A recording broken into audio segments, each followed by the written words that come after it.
Influencers talk about a 90-day cybersecurity transition. Here's what we've learned training over 1.5 million professionals worldwide. 90 days will not make you a cybersecurity expert. But that was never the real goal. Here is what a realistic 90-day transition actually looks like.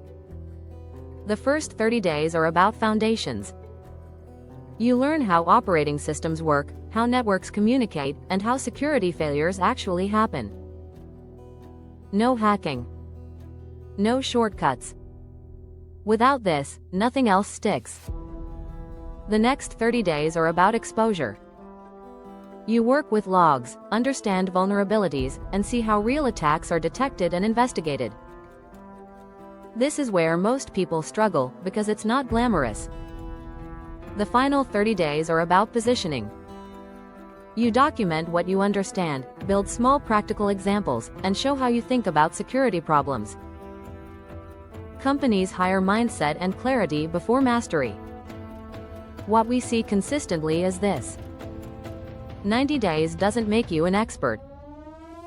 It makes you employable at the entry level, if you do it right.